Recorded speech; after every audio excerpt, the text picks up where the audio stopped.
UFC Stockholm results: Anthony Smith, Aleksandar Rakic earn impressive stoppage wins. Coffee and fisticuffs were on the breakfast menu on Saturday as the UFC returned to Sweden for an early morning start in Stockholm, where a dozen pairs of fighters made their way 2 by 2 into the octagon, capped by hometown hero Alexander Gustafsson striding into the cage for a crucial showdown with fellow recent title challenger Anthony Smith. These European events are often electric affairs, and this weekend's offering was no different. The prelims produced a number of finishes and impressive performances, highlighted by a walk-off knockout win from the returning Leonardo Santos, who melted Stevie Ray with a beautiful counter right hand. Walk-off. There was a slight lull at the outset of the main card, but business picked up down the stretch, producing an entertaining conclusion to the night and leaving folks with plenty to talk about coming away from the Ericsson Globe. Here's a look at what transpired on the main card and the impact those results could have going forward. Official result: Anthony Smith def. Alexander Gust. Coming off a disappointing effort in March against John Jones, Anthony Smith needed a bounce-back effort to prove that he was a legitimate contender in the light heavyweight ranks. He proved that, and over the opening 2 rounds, Lionheart pressed the action and took the fight to Gustafsson, landing the greater strikes and forcing the hometown favorite to constantly circle and reset. After Gustafsson coming out of a scramble early in the round, Smith was able to push Gustafsson against the fence and climb onto the perennial contender's back. Though he looked high to all heart. Always. What it means: this is a massive victory for Smith, who now has to be viewed as one of the absolute best in the 205-pound ranks. Not only did a lot of people think of Smith as an entertaining brawler, but while he certainly likes to sling leather, he also reminded people on Saturday that he's a legit black belt, and it would be surprising to me if he didn't try to integrate that part of his game into his fights more going forward. He showed great.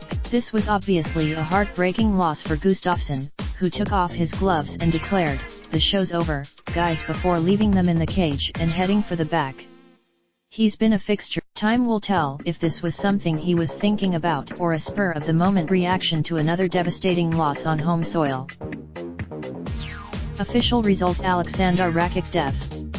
Jimmy Manuwa. Aleksandar Rakic announced himself as a contender in the light heavyweight division on Saturday, laying out veteran Jimmy Manuwa with a picture-perfect head kick less than a minute into the fight, securing his 4th straight UFC victory and 12th consecutive win overall. As the duo looked to establish their range in the opening moments of the fight, Rakic went high with a kick and Manuwa went down in a heap. Oh my! What it means: Rakic has been one of the underrated emerging talents in the light heavyweight division over the last 12 months, but there is no more underrating the Austrian now.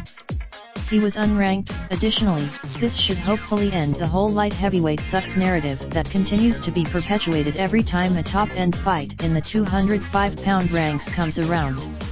There are a number of This was a scary finish and one that raises questions about Manuwa's fighting future. The 39-year official result: Makwan Amirkhani def.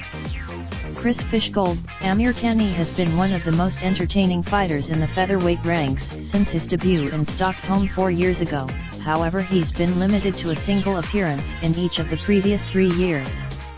Saturday night, after using an outstanding level change to salt away the first round, Amirkhani dipped in for another takedown late in the second, fending off a submission attempt by Fishgold before latching onto a deep anaconda choke of his own in the final minute of the frame. Fishgold defended. Mr. Finland got the tap.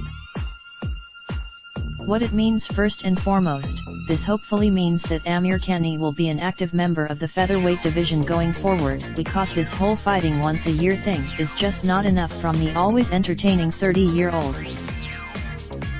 Secondly, it should remind everyone that Amirkhani is a legitimate dark horse in the division, as he's now 5-1 in the UFC, with his lone setback coming by split decision against talented British prospect Arnold Allen. While he loves the 26-year-old Fish Gold is now 1-2 through his first 3 UFC starts, but losses to Amir Khani and Calvin Kattar aren't anything to be embarrassed by. He made a bit of a official result. Christos Gigo's def. Damir Hadzovic. After compiling a 1-2 record in his first UFC run, Gigo's brought things back to level with a hard-fought, complete effort against Hadzovic on Saturday in Stockholm.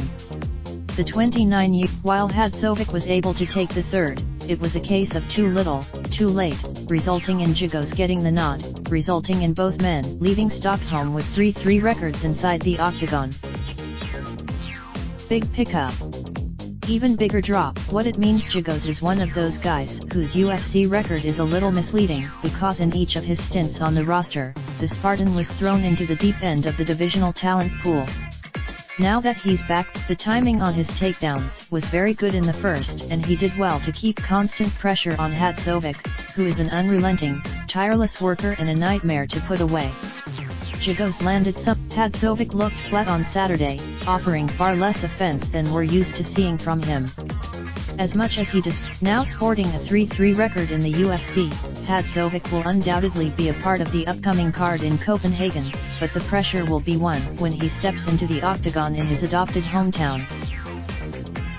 Official result: Daniel Timur def. Sung Bin Jo. This one started quickly as all of Timur's fights do with the Swedish featherweight charging across the cage and connecting with the signature wide hooks that earned him the Kid Dynamite nickname. The aggressive strike, the pace slowed over the final 2 rounds, with Timur clearly getting frustrated by Jo's lack of engagement, but he continued to push forward, dictate the pace and pick up the first victory of his UFC career.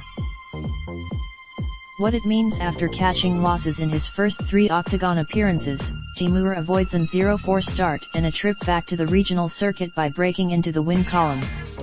It wasn't his most. As for Jo, he looked like a guy who mauled overmatched competition on the regional circuit and got punched in the mouth right out of the gate in his UFC debut. It was a poor effort. Main card. Raindrops.